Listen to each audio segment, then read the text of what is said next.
안녕하세요. 소리의 가치입니다. 구독과 좋아요, 알림 설정 부탁드려요. 오늘의 사연 시작할게요. 결혼 4년차 30대 두 딸아이 아빠입니다. 어디 편하게 털어놓을 곳도 없는 일이 저한테도 일어나는군요. 응답하라 2000년대 이후 정말 오랜만에 와보았네요. 와이프와 4년 연애 후 결혼하였고 연애 시절부터 크게 다툰 적 없던 평범한 커플 부부였습니다. 허니 베이비라는 축복이 찾아와 더할 나위 없는 결혼 생활이었습니다. 본가 도움으로 얻었던 전셋집 만료 6개월 전쯤 지역 부동산 불경기 여파로 총각 때부터 눈여겨보고 있던 타 지역인 직장과 40분 거리인 신축, 입주 예정 아파트 분양권을 매매하고자 결심했습니다. 아파트 집단 대출 및 보금자리론 대출 등 비교하고자 주택금융공사 홈페이지에서 이것저것 다 해보다가 와이프 명의의 대출을 발견하였습니다. 대략 2,500만 원 정도 되더군요. 쇼크였습니다. 와이프를 불러 뭐냐고 물었습니다. 사색이 되더니 실토를 하더군요. 내가 쓰는 게 아니고 엄마가 쓰고 계셨다. 나도 몰랐고 이 정도 금액일 줄도 몰랐다. 이해가 안 된 저는 아니 장모님이 왜? 딸 카드를? 대출은 또 뭐야? 라고 물었고 한참을 울길래 일단 진정시키고 자초지종을 들었습니다. 다음날 장모님께서 회사로 오시고 눈물을 흘리시며 고개를 조아리며 미안하네. 자네 아내는 잘못이 없네. 다 못난 이 애미 잘못이니 한 번만 용서해주게. 자네 아내가 쓴 게 아니고 친부와의 경제적 어려움 때문에 어쩔 수 없었네.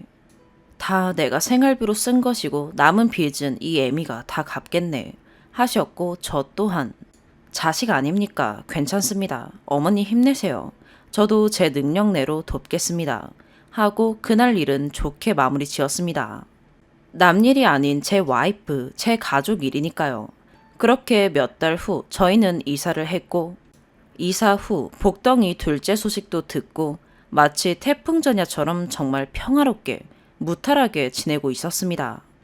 다만 걸리는 게 있긴 했습니다. 중간중간 장모님이나 장인께서 와이프 몰래 저한테 돈을 꾸기 시작하셨고 그 돈이 대략 2천만 원 정도 됩니다. 대출을 걸리고 난 뒤는 잠잠하시더니 또 급하시다며 두 분이서 돌아가시며 연락이 오길래 하루는 이건 아니다 싶어서 와이프한테 말했습니다. 네, 터질 게 터지고 말았습니다. 사실 와이프는 이혼 가정이었고 새 아버지셨습니다. 상견례 날짜 잡혔을 때 장인 장모님이 그러시더군요. 사돈 되시는 분들께는 이혼 가정인 거 말씀드리지 말게나. 돌이켜보면 그때부터가 잘못이었네요.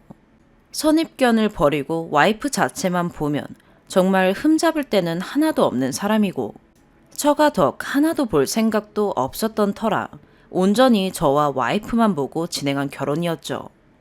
본가 부모님께는 불효를 저질렀지만요. 딱 이혼 가정까지만 결혼 전 아는 내용이었고 친부와의 경제적 어려움으로 이혼 후 장모님 명의로는 생활할 수 없는 상태라고 해서 와이프 대학 졸업 후 직장 생활 하자마자 와이프 명의로만 살아오셨고 카드, 폰, 자동차, 인터넷, 정수기 등등 세세한 것까지 전부 와이프나 처남 명의더군요. 새아버지와는 오래전 일적으로 만나고 계시다 저희 결혼 몇 달 전 한 집에서 살게 되었답니다. 그런데 그 장인이라는 그분도 뚜렷한 직장이 없이 그림만 그리는 분이셨고 예전에 장모님과 부동산 컨설팅 하시다 야반도주했다고 본인 입으로 말하시니 장인 명의로도 생활할 수 없는 상태라고 하더군요. 가관이었습니다. 처가라고 있는 40평대 아파트는 알고 보니 월세였고요. 그치만 어쩌겠습니까? 냉정하게 현실적으로 아내 명의이지 않습니까? 또 근로소득이 없으신 장모님이 어찌 갚겠습니까? 또 제가 갚아드렸습니다. 다는 아니고 아내 명의카드 5개 현금 서비스 카드론 도합 중 카드 3개 대략 2천여만 원 현금 완납 후 해지 자녀카드 2개는 와이프 명의의 타사 추가 카드론 내서 완납 후 해지 결론은 자녀 추가 카드론 1개 월 납입금 대략 60만 원인 이것만 남았는데 목구멍까지 차있던 부채가 그래도 숨통을 틔워드린다고 해서 이것만이라도 부탁드립니다, 어머님. 했습니다. 그런데 또 차가 있습니다. 와이프 명의의 장기 렌트카인 중대형 세단 70만 원이요. 소득 활동은 안 하시면서 또 차는 고급 세단을 끄셔야 한다고 와이프에게 직접 말했답니다. 이렇게 대략 정리해드린 게 작년 12월입니다. 무슨 일이 있더라도 나머지는 내가 다 알아서 하겠네 하시던 장모님. 근데 지난달에 추심 예고장이 날라오기 시작하더군요. 해결된 줄 알았던, 아니 해결했던 땡땡은행 카드론에서요. 완납 후 해지 요청을 했던 고객센터와 통화해보니 무슨 이유인지는 모르지만 해지가 안 돼요. 그동안 또 사용 중이셨다고 합니다. 급한 불 끈다고 낸 추가 카드론이 연체고 장기 렌트카도 연체, 타이어 렌탈도 연체인 상태입니다. 와이프 신용등급은 9등급이고 전부 장기 렌탈 해약, 위약금 포함해서 또 완납 비용이 대략 2,500만 원이네요. 진짜 돌아버리겠습니다. 결혼 전 와이프 저에게 모아둔 돈 퇴직금 합하면 5천만 원 정도 된다고 하였습니다. 결혼 후 혼수 비용으로 쓰고 남은 돈 살짝 물어보니 내 비상금이야 하던 거 그냥 웃고 넘어갔습니다. 그 돈 저 모르게 장모님 빵 꾸며오는데 다 썼답니다. 제가 드린 돈 대략 5천, 와이프 드린 돈 대략 3천, 앞으로 해결해야 할 돈 대략 3천. 결혼 3년 동안 처가에 1억을 쏟아부을 지경이네요. 액수를 떠나서 지칩니다. 사람 마음이 너무 간사한 것 같아요. 장모님 이제 할 말 안 할 말 다 하십니다. 작년 12월에 해결해드리기 전에 장인 만나 의논이나 드린다고 드렸더니 나한테 말하지 말라고 합니다. 너네 장모 미치려고 하더라. 빨리 너네가 해결해라.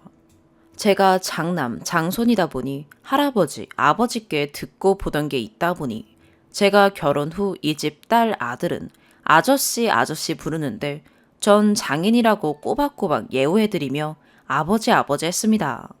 꼬박꼬박 계절마다 여행 보내드리고 전시회 한답시고 드는 비용 제가 다 드렸고 그림도 제가 정가 그대로 다 사드렸습니다.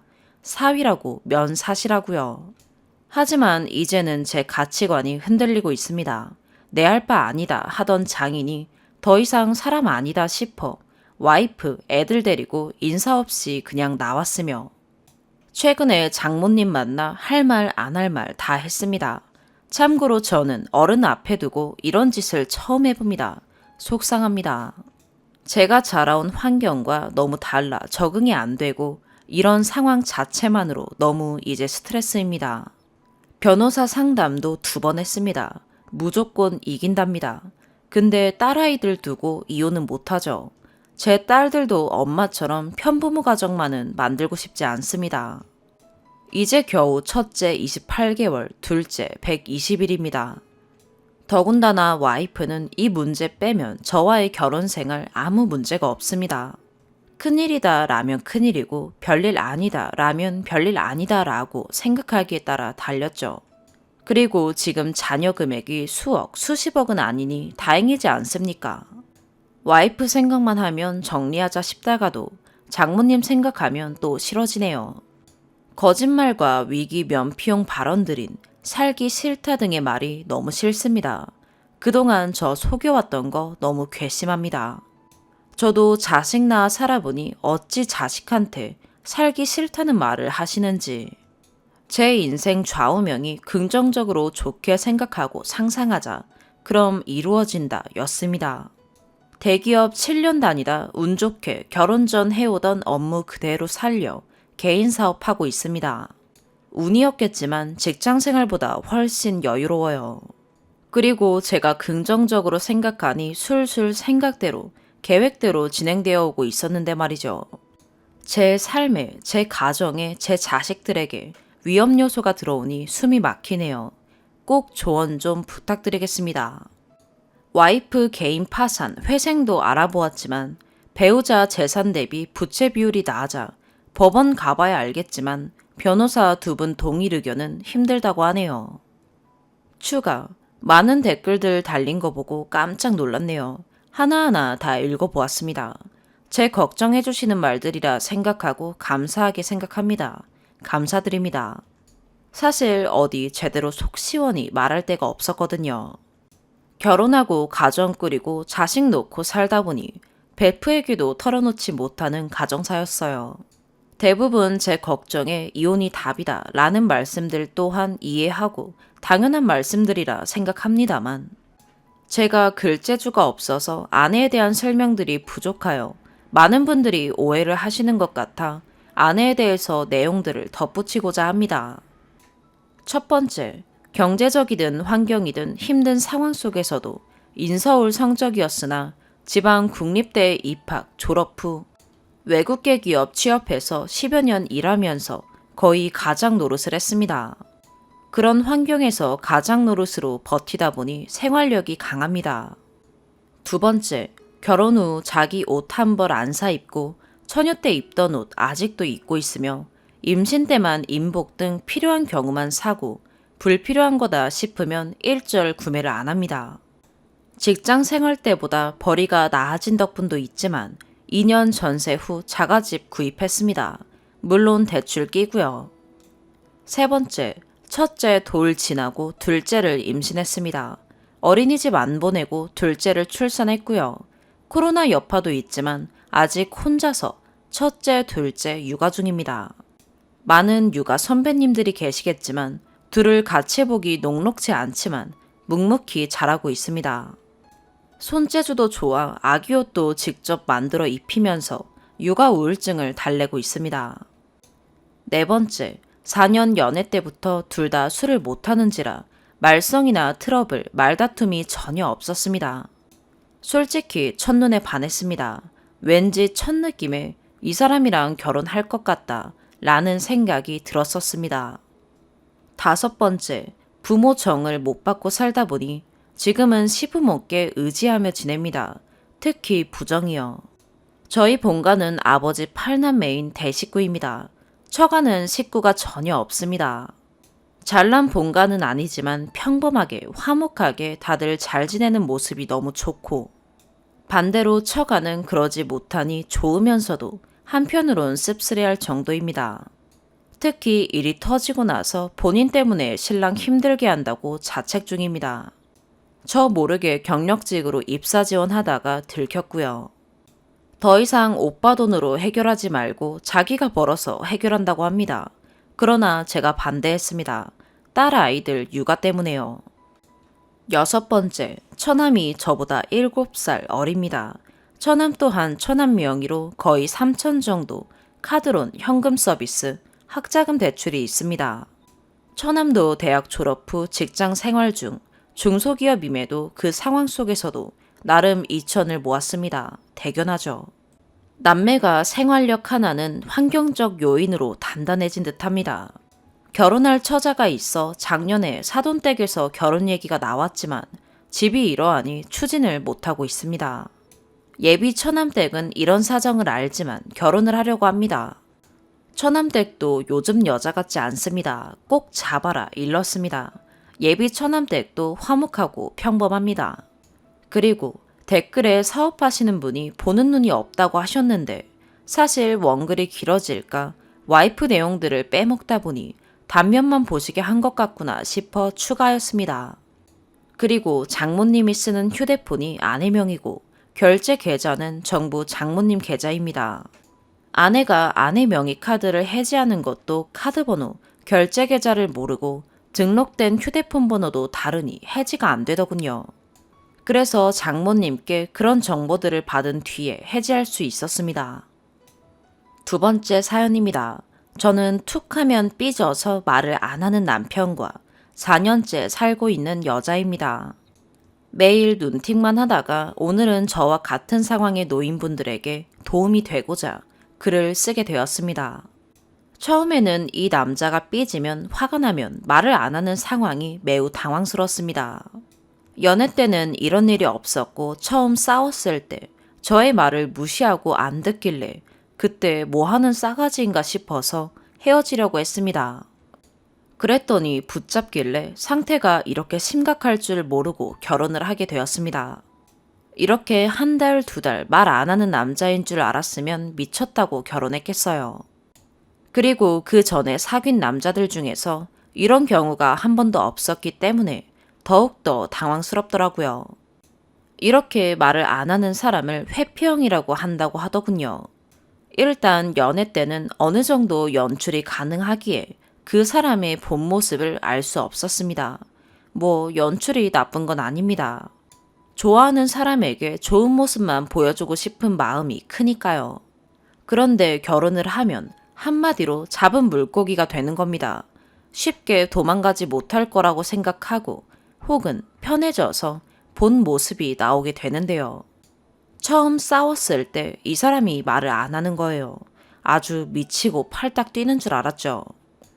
개인적으로 소모적인 감정 낭비를 굉장히 싫어합니다. 인생이 걸린 중요한 문제가 아닌 시시한 문제들로 미워하면서 시간을 보내고 싶지 않아요. 피곤하게 뭐하러 감정을 낭비합니까? 그래서 싸우고 나서는 빨리빨리 풀고 싶어서 먼저 화해의 제스처를 취하곤 했는데요. 그냥 냅두면 한 달도 넘게 말을 안 합니다. 처음 신혼집이 둘이 살기엔 큰 집이었는데 남편이 화장실 딸려 있는 방을 쓰다 보니 집안에서 마주칠 일도 없더라고요. 투명인간 취급받으며 사는 것, 이것이 굉장히 자존감을 떨어뜨리는 일입니다. 내가 뭘 그렇게 잘못했다고 내가 이런 취급을 받을 만한 사람인가 하는 생각이 들기도 하고 그때 그렇게 말하지 말걸 하면서 자책을 하기도 합니다. 나중에는 남편과의 관계에 나의 기분이 절대적인 영향을 받게 되었어요. 나의 울타리인 가정조차 행복하지 않은데 내가 무슨 일을 할 수 있을까 하는 미친 생각을 하게 되더라고요. 생각은 점점 극단적으로 변해서 살기 싫다는 생각까지 하게 됩니다. 나는 당신과 싸우면 이만큼 힘들다. 사는 게 의미가 없게 느껴진다. 살기 싫은 느낌마저 든다. 라고 하소연도 해봤지만 대답은 묵묵부답이었지요. 남편을 신경 쓰지 않고 즐겁게 살고 싶은데 이게 머리로는 이해가 되지만 마음이 그렇지가 않아요. 절대 쉬운 일이 아닙니다. 그런데 어쩐 일인지 지금은 그런 마음들이 하나도 들지 않아요. 예전에는 남편과 말을 하지 않을 때 저 사람이 나를 이제 싫어하나? 내가 매력이 없나? 나는 이혼을 해야 하는 건가? 혼자 잘 살 수 있을까? 하는 생각들이 들었지요. 솔직히 두려웠어요. 혼자 산다는 것 내가 잘할 수 있을까? 이때 저에게 질문을 했습니다. 첫 번째, 내가 혼자 살기 위해 얼마의 돈이 매달 필요할까? 두 번째, 말을 안 하는 건 저 사람의 문제이지 않을까?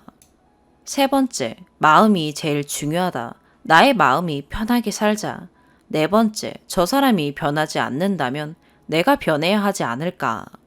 지금 남편과 또다시 말을 안 한 지 열흘쯤 되었습니다. 그런데 지금은 마음이 편해요. 아침에 일어나 청소기 돌리고 식기세척기 돌리고 커피 한 잔 뽑아서 책을 읽습니다. 배가 고플 때 간편하게 요리해서 배를 채웁니다. 식단을 신경 쓰지 않고 간단하게 먹고 싶은 걸 만들어 먹으니 참 편해요. 진짜 편해요. 제 일을 준비 중인데 이상하게 두렵지가 않아요. 위 질문 1번에 대해 구체적으로 적어보니 제가 혼자 사는데 생각보다 큰 돈이 필요하지 않다는 것을 깨닫고 마음이 가벼워졌어요. 그 정도는 충분히 벌 수 있겠다는 생각이 드니 자신감이 생기더라고요. 일단 지금 당장 이혼을 할 생각은 없습니다. 어차피 새로운 남자를 만날 생각도 없어요. 혼자 사는 게 짱입니다. 돈 벌어서 혼자 살 거예요. 한편으로는 감사합니다. 이렇게 저 혼자 유유자적하게 살고 제 미래를 준비하는데 도움을 주는 남편에게요. 하우스메이트이긴 한데 인사도 안 하는 사이가 안 좋은 하우스메이트랑 산다고 생각해요. 혼자 자고 있는 거 보면 짠하기도 해요. 저 인간은 왜 저러고 사나? 행복하나? 이혼하면 행복하게 살려나? 진심으로 물어보고 싶어요. 당신이 원하는 게 혼자 사는 것이냐고요.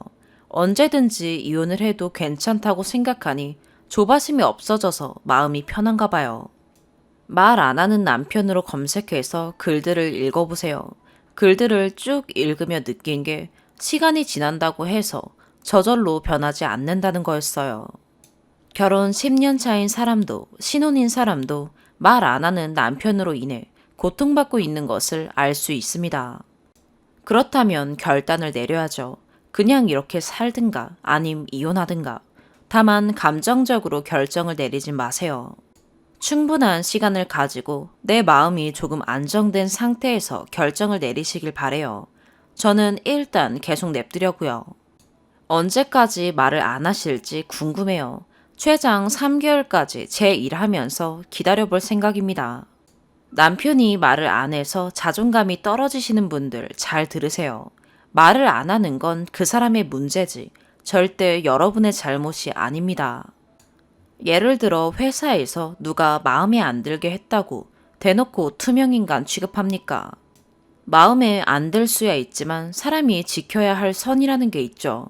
가급적 안 엮이려고 하겠지만 대놓고 무시하진 않습니다. 무시하는 인간들이 간혹 있죠. 인성 파탄자들입니다. 마찬가지로 말을 안 하는 회피형은 인성이 파탄난 자들이에요. 하루 정도 감정을 삭히는 것까지야 이해하지만 제대로 된 성인이라면 사람을 개무시하고 투명인간 취급하지 않겠지요. 그러니까 감정 소모하지 마시고 본인에게 집중하세요. 그럴수록 나의 마음을 챙기시고 정성스레 요리도 해먹고 옷장 정리도 하고 영화도 보고 혼자만의 시간을 즐겨보세요. 생각보다 즐거워요. 추가. 글을 쓰고 나서 한동안 잊고 지냈는데 많은 분들이 달아주신 댓글을 보며 많은 도움이 되었습니다. 우선 놀라웠던 것은 글을 쓴 게 언젠지 기억이 나지 않을 정도로 아득히 오래된 일이라 생각했는데 한 달도 안 됐네요.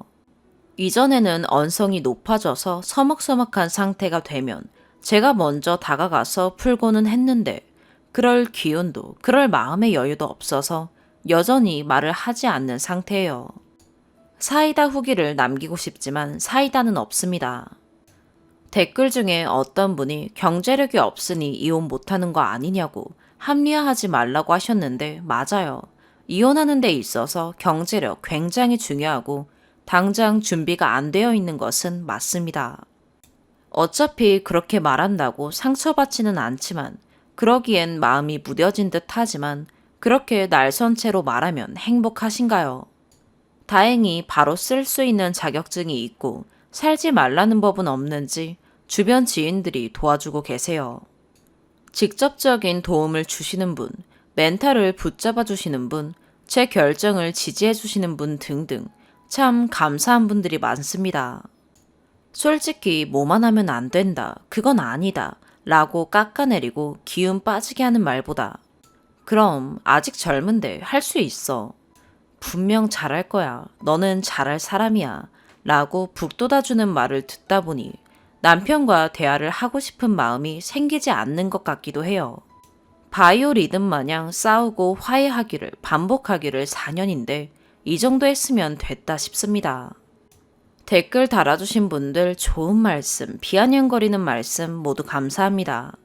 글은 지우지 않고 이따금씩 들어와서 댓글을 보며 마음을 다시 잡도록 하겠습니다. 오늘도 평안하시길 바래요. 세 번째 사연입니다. 댓글 중 이 카테고리에서 조언을 얻어보라는 분이 계셔서 여기에도 글을 올려봅니다. 얼마 전 남편의 유흥시설 출입과 업소녀와 연락을 하는 것을 알게 되었습니다. 이 일로 대판 싸우고 제가 5가지의 조건을 걸고 결혼 생활을 유지하기로 했습니다. 첫 번째, 폰 수시로 확인하게 하기. 두 번째, 반지 끼고 다니기. 세 번째, 프로필 사진 재사진 하기. 네 번째, 내역 다 공개하며 돈 관리 제가 하게 하기. 다섯 번째, 외도에 가담한 친구와 연락 끊기. 5가지 조건이었는데요. 친구랑 연락을 잘 끊지 못하고 있더라고요. 우선 돈은 월급날이 되어 제가 받았는데 돈을 받자마자 관리비, 카드값 등등 다 이체하였습니다. 제가 손에 자기 돈을 쥐고 있는 게 싫은지 바로 다 이체하라며 청구서를 가져오더라고요. 그날 밤 같이 누워서 얘기를 하는데 남편이 돈 관리는 솔직히 각자 하는 게 맞는 것 같다. 내가 버는 돈 내 마음대로 왜 못 쓰냐. 너무 갑갑하다. 당신을 사랑하긴 하지만 그건 연애 때 감정과는 다르고 그냥 가족으로서 좋다. 나도 내가 왜 자꾸 다른 사람을 찾으려고 하는지 모르겠지만 새로운 사람을 만나는 게 너무 즐겁다. 라고 얘기를 합니다. 위에 약속을 한 지 2주가 된 상황이었고 돈을 받은 지는 겨우 당일이었는데 말이죠. 딱히 제 씀씀이에 문제가 있는 것도 아니었고 내역도 다 공개하겠다고 했습니다. 저도 딱히 허투루 쓰고 싶다는 생각은 한 적도 없고요. 이 글을 읽으시는 분들 중 생뚱맞게 돈 관리를 왜 조건으로 걸었냐, 이참에 경제권을 지려는 것이냐 하고 생각하실 수 있는데 맞습니다. 업소 같은 곳을 다녀올 땐 카드에 남지도 않게 친구 한 명에게 현금으로 이체해준 내역도 확인했기 때문입니다. 남편의 월급이 또 저런 업소에 들어가는 것을 원하지 않을 뿐만 아니라 남편이 돈을 쥐고 있으면 또 같은 상황이 만들어질 것 같아서였습니다. 참고로 저는 아직 학생 신분이라 수입은 없지만 남편이 저에게 한 달에 쓰는 돈은 20만 원이 전부입니다. 10만 원은 폰요금, 나머지 10만 원은 애기 보험, 제 보험 각 한 개씩입니다. 제 생활비는 대부분 방학 때 일을 하여 모아둔 돈을 학기 동안 쓰는 것이며 학비도 장학금 처리되어 드는 금액도 없었습니다. 이 남자는 저한테 마음이 떠난 건가요? 처음 사실을 알게 된 후 이혼을 하자고 제가 얘기했을 때는 같이 살아달라고 하던데 지금은 이혼을 하게 되면 자기가 너무 미안하다고 합니다. 그냥 착한 남자 코스프레를 하고 싶은 걸까요? 댓글 부탁드립니다. 너무 심란해서 아무것도 못하고 방황만 하고 있네요. 추가. 이렇게 많은 관심을 받을지 모르고 두서없이 막 적은 글인데도 불구하고 많은 관심 감사합니다.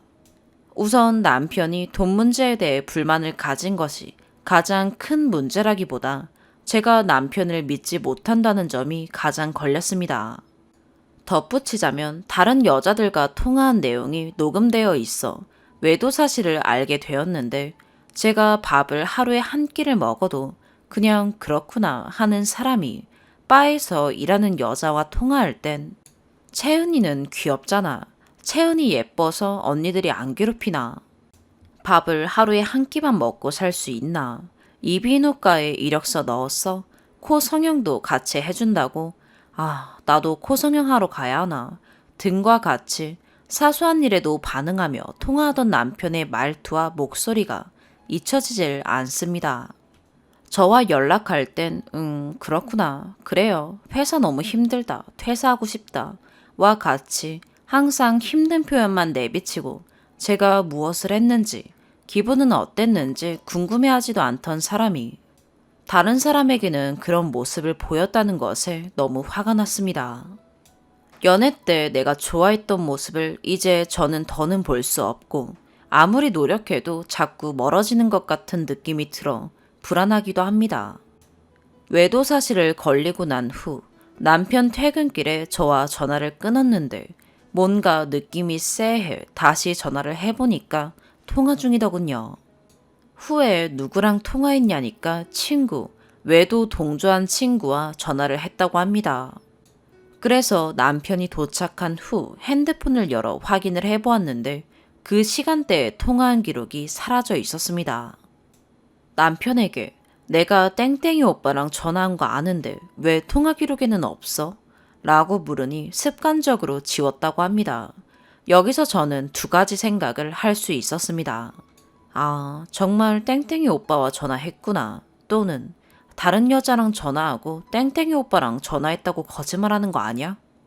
사실 앞전에 일이 있어 저는 후자 쪽으로 더 생각이 들긴 했습니다.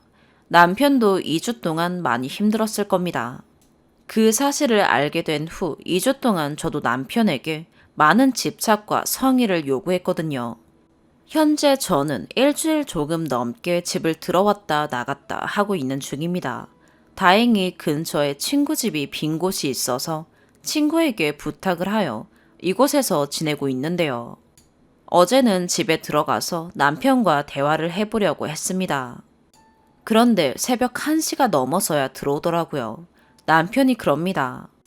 당신 학업은 맞춰야 하지 않겠냐. 그때까지는 진짜 쥐 죽은 듯이 살아줄게. 집에 들어와. 저 말은 한 집에 각자 있으면서 투명인간 취급하면서 지내자는 말입니다. 제가 원하는 건 화목하고 안정적인 가정이지 껍데기만 있는 가정은 아닙니다. 분명 이번 사건의 원인 제공은 본인인데 왜 제가 이렇게 괴로워야 하고 먼저 대화하려 해야 하고 다 포기해야 하는 건가요? 사실 저는 남편이 먼저 잡아주기를 바라는 것 같습니다. 자신이 정말 잘못했다고 늦었지만 위의 조건들 다시 한번 잘 지켜보도록 하겠다고 미안했다고 그리고 안아줬으면 좋겠습니다. 이런 상황이 생길지는 모르겠으나 자꾸 스스로를 희망 고문하게 되는 부분이 가장 힘드네요. 정말 퇴폐업소 같은 것도 왜 있는 건가 싶기도 하고 별게 다 원망스러운 요즘이네요. 오늘도 넋두리 들어주셔서 감사합니다. 두 번째 추가. 상간녀를 고소하고 위자료를 받으라는 말들이 많이 댓글에 달렸습니다.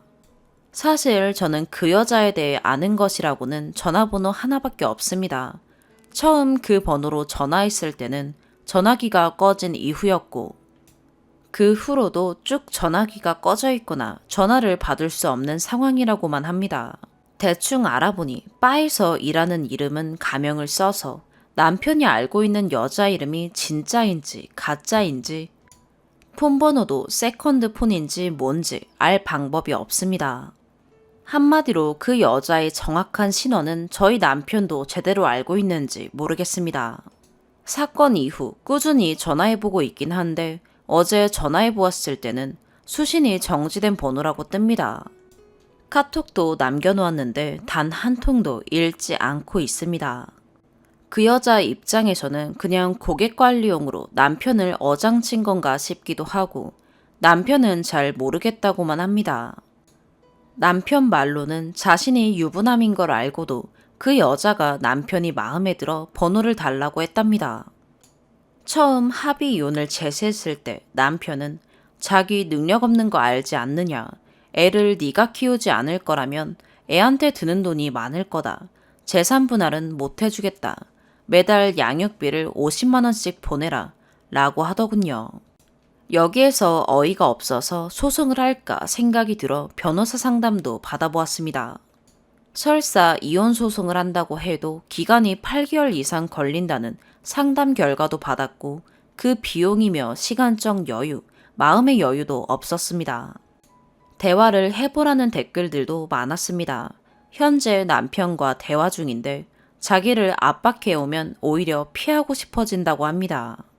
핸드폰 열람 금지, 대신 자기가 뭘 하는지 전화로는 알려주겠다. 돈 관리는 자기가 원래 하던 대로 다 내고 남는 돈이 있으면 넘겨주겠다고 합니다.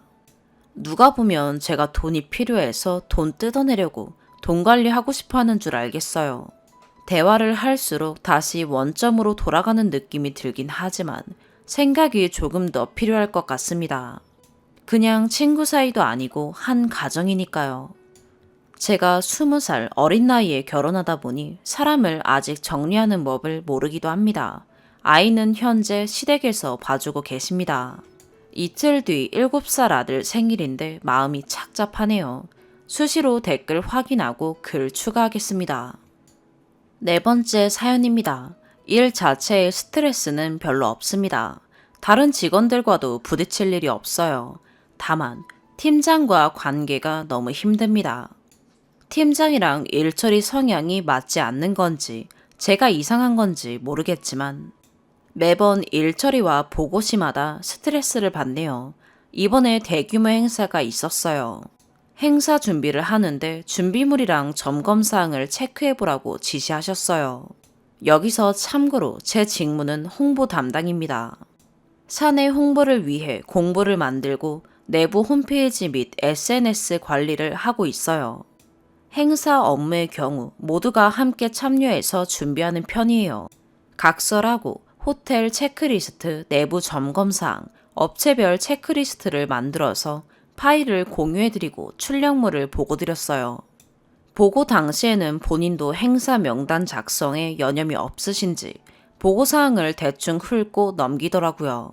제가 급하게 이번 주 내로 결정 주셔야 하는 사항을 현관펜 밑줄을 그어 팀장님께 전달했고 업무용 카톡방에도 해당 내용을 공유하면서 이번 주 화요일 내로 결정해 주셔야 행사 일시까지 제작 및 설치 가능하다. 시한 정해주시는 대로 업체에 의뢰하여 제작 들어가겠다 라는 카톡과 함께 시한 3개를 보냈습니다. 그날 퇴근 1시간 전까지 해당 내용에 대한 답변은 없더라고요. 퇴근 시간 전에도 두어 차례 리마인드 했으나 바쁘신 나머지 맞다 아니다 답도 없으시길래 일단 퇴근했습니다. 화요일 당일 오전이 되어서야 급한 목소리로 그 일을 처리했는지 물어보더라고요. 그럼 제가 컨펌도 받지 못한 시한으로 처리를 했어야 할까요? 팀장님께 몇 번이고 보고드렸지만 어떤 언급사항도 없으셨는데 단독으로 일을 진행해야 할까요? 일개 팀원인 제가 직권이 어디 있어서 회사 법인카드를 제 멋대로 긁을 수 있을까요? 당일에 엄청 깨진 후 오전 근무를 하고 있는데 단체 카톡방에 팀장님이 보낸 카톡이 날아옵니다. 행사 전까지 체크리스트를 만들어 보았습니다. 12시에 회의하여 각자 역할을 분담합시다. 저에게 시켰던 일은 이미 까먹으신 건지. 피드백조차 없고 문서를 읽은 흔적도 없이 본인 머릿속에 드는 생각으로 문서를 작성해서 공유를 하셨네요. 저는 그동안 무슨 일을 누구를 위해 했던 걸까요? 그러면서 저에게 체크리스트에서 빠진 내용을 추가해달라고 하더라고요. 이미 보고드린 문서와 팀장님의 체크리스트를 비교, 대조하여 제 리스트에 있는 사항을 얹어 다시 문서를 만드는 작업을 했습니다. 그리고 회의 시간에 본인이 이해가 안 가는 것, 귀찮은 것, 제작이 필요한 것은 다 제 이름을 넣으시더라고요. 체크리스트의 반 이상이 제 이름으로 도배되었고 본인은 명단 정리와 식순을 담당하게 되셨어요.